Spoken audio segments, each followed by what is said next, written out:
God created all of us. Everything that God created, as far as a human aspect is concerned, was created in the likeness and the image of God.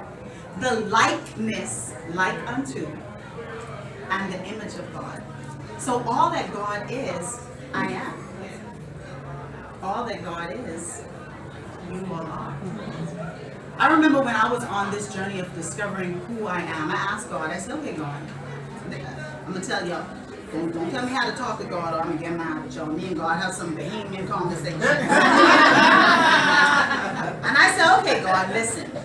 I'm going to need you to tell me who I am, why I'm here, why I look like this, what I'm supposed to be doing, who I'm supposed to be doing with, all of that. I said, and I don't want to be influenced by anything I've heard, anything I've been taught, anything somebody else has said to me. I said, this is a Denika and God 101 thing. And anybody who comes to me with anything, I want it to be something that you have already said to me and just be confirmation. I told God exactly what I needed from him. Because the scripture says, if I delight myself in the Lord, he'll give me the desires of my heart. So I asked for what I wanted. But that prayer led me to Houston, Texas. This was not on my radar, not in my desire, and not on my mind. Honey, then y'all temperature dropped over here the other day to 26 degrees. I said, but I like the sand, the sun, and the sea. But when I came here, God directly, divinely led me here. There was no ifs, ands, or buts. This was not up for discussion.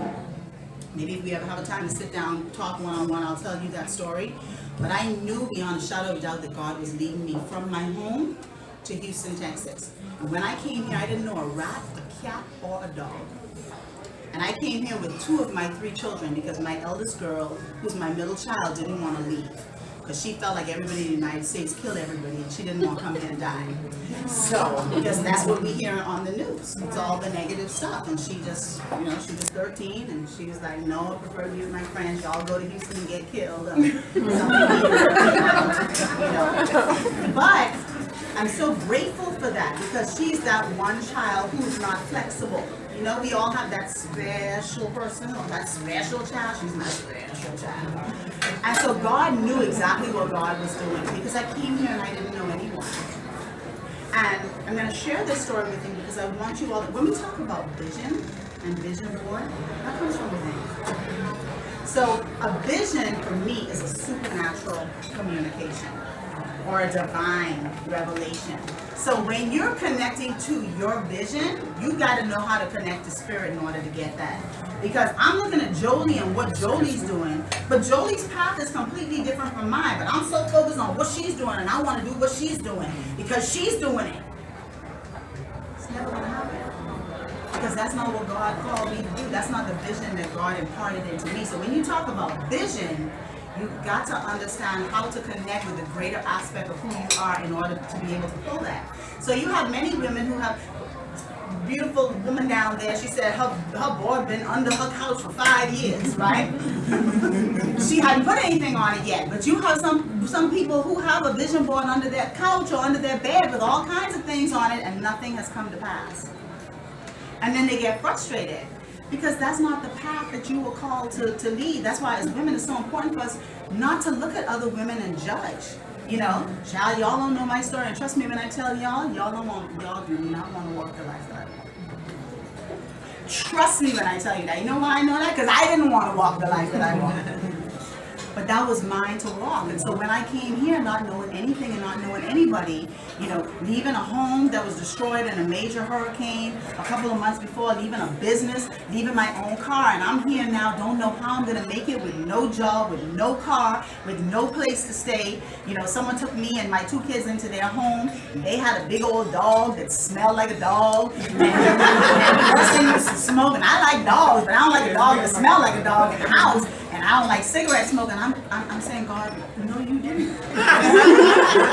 Like for real, like seriously. But before I left the island, what Spirit said to me? When things get tough, you are not to go back to the Bahamas. So I knew when I left that I wasn't going, that the Bahamas wasn't home anymore. And I just watched God. I had a relationship with God. I've had a relationship and a connection with God for a long time. But I saw God in a whole nother, that's my favorite word, a whole nother way when I came here. Because the United States of America says you need a social security number to use the bathroom. I didn't have a social security number. You need a social security number to do everything. She looked at me like, what, to use the bathroom? I just needed to do everything. I didn't have a social security number. I came to this country legally with my passport and with my visa.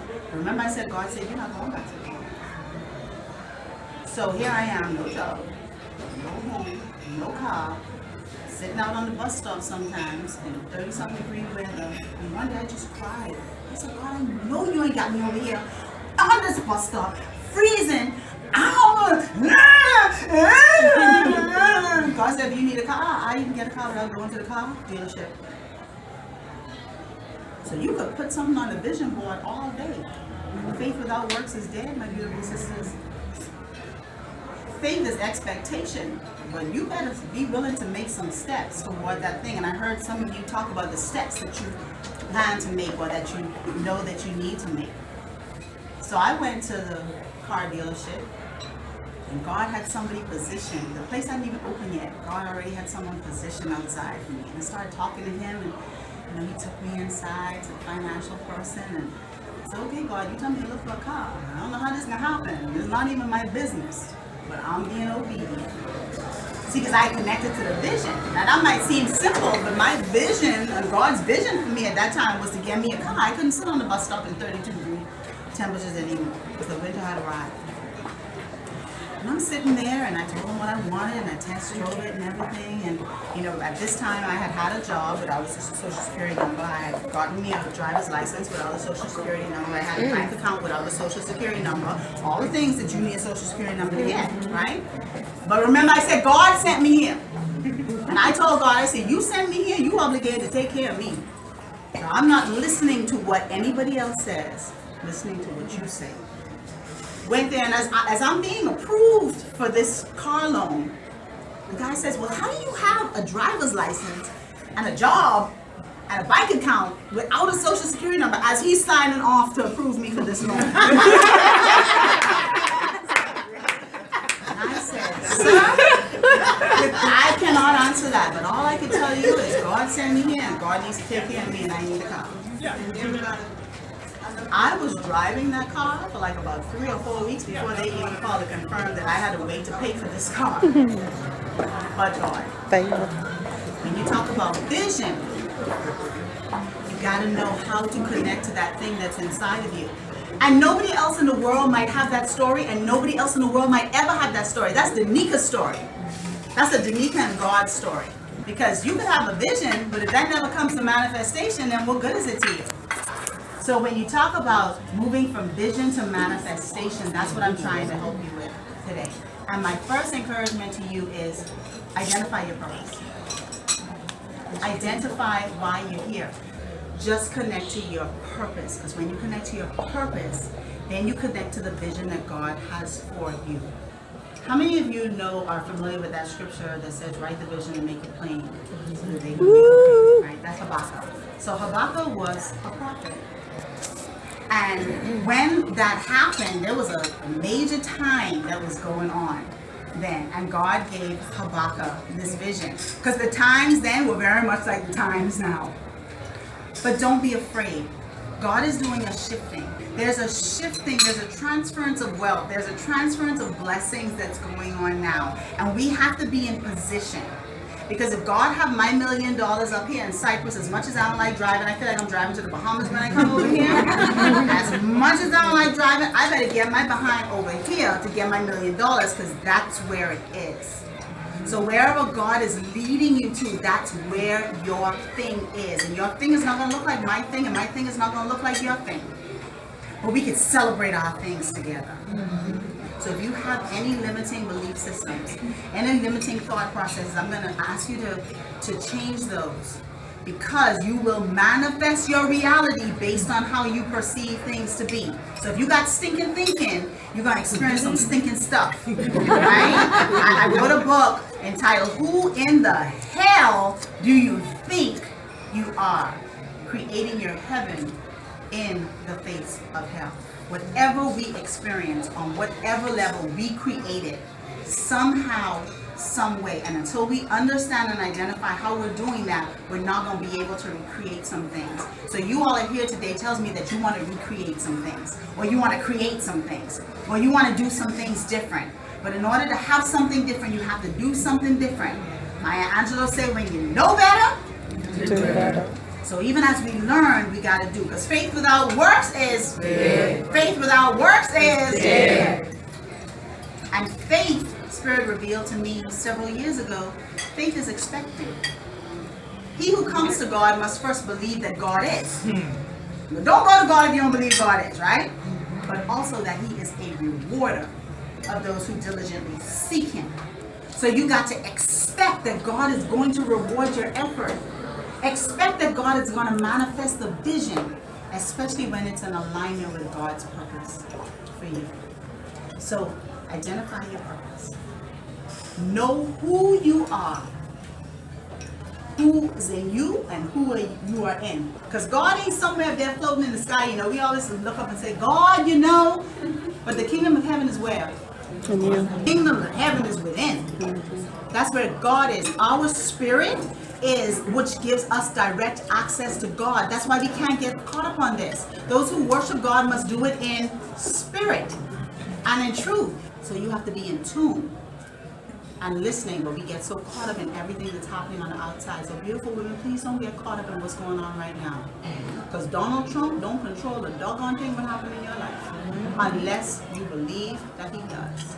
As a man thinketh in his heart, so is he. Let it be unto you according to your faith. Whatever you believe is going to be your experience. Whatever you expect is going to be your experience. So keep going. And know that the vision, even though it tarry, it's going to come. Because see, there's nothing like God's perfect and divine timing. And this 2017,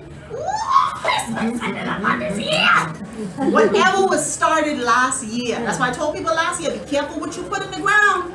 Because the ground was fertile. Whatever you put in the ground was going to grow. If it was negative stuff, that's going to grow. You're going to reap that harvest in 2017. If it was all of that in the bag of sour cream and onion potato chips, ooh, you're going to have the latest potato chip plant this year. Because this is the year. And so if you don't have it in the ground, put it in the ground. Because everything that you desire, this is the year of increase. Everything that you desire is going to come to fruition. So know it like you know it, like you know it. And don't let anybody else shake you from it. You need to disconnect from some things this year too. Because if it doesn't serve to strengthen you, but is weakening you, it's time to disconnect from it. That might be relationships. That might be jobs. That might be things. Some of y'all need to clear out your house to make room for the new stuff to come in. Y'all got too much junk in the house. Go give it to somebody who can use it, because you know you ain't used it for 5 years. If there's something in your house and you have not enjoyed that in 2 years, get it out. Go and give it to somebody, and don't be concerned about receiving, because when you give, you shall receive, right? When I spend money now, I say, oh, hallelujah, thank you, Lord. Spending money, making room for more to come in. How many times do we hold on to it? That mentality of lack. Oh, God, I ain't got no money. That time you got $100 in your bag. What you mean you don't have no money? You got $100 in your bag. That's money. Stop saying I don't have money. Stop saying robbing Peter to pay Paul. Stop saying every time I take 2 steps forward, I take 4 steps back. Because you are creating every time you speak. With your thoughts, you magnify. With your speech, you solidify. So as you write your and do your vision boards today, speak that thing over that. Speak the possibility, because we've all been passionate with possibility. Let me tell you, I'm going to close with this. Everybody got all upset and disarrayed and disconjointed and all kinds of things for this election. I was encouraged in this election. And I'm going to tell you why. The day after the election, well, I'm an empath. So I have the gifting of feeling what everybody feels. So you could tell me stuff, and I'm hearing what you say here, but I'm hearing what your heart and your soul says. That's a gift. Not always a good gift, but I use it for good. But I felt the country the day after the election. I felt so heavy and so weighted, like I wanted to cry, like I wanted to scream. And I said, God, I don't know how to feel. And I was in the shower, and I reminded myself, I said, Denika, you get to choose how to feel. You get to choose your feeling in this process. And this is what I chose to feel. I chose to feel grateful that we now live in a time where a woman, when we wasn't even considered citizens not that long ago, where a woman can run for the most powerful office in the country. Grateful. I said, and I am appreciative of the fact that a man who has no political experience whatsoever could become President of the United States of America. I said, so what it tells me is that all things are possible if you only just believe. You all have been fashioned with that same possibility. And for you, all things are possible if you connect to believing that. So don't freak out, because Donald Trump ain't gonna change nothing in your life unless you believe it's gonna happen. But we need to get together, especially those of you who pray, and y'all know how to pray. We need to pray some stuff right now. Not be mentioning all that other stuff, the woulda, coulda, shoulda stuff. Donald Trump could be dead next week. We don't know, right? Everybody getting up, but that's what we do. We get all excited about stuff for the future. That stuff might never happen. The future is not promised. Tomorrow is promised to no man. Now is the acceptable time. So what you do with your now is what's going to create your tomorrow. So make sure that you're very intentional about what you do right now.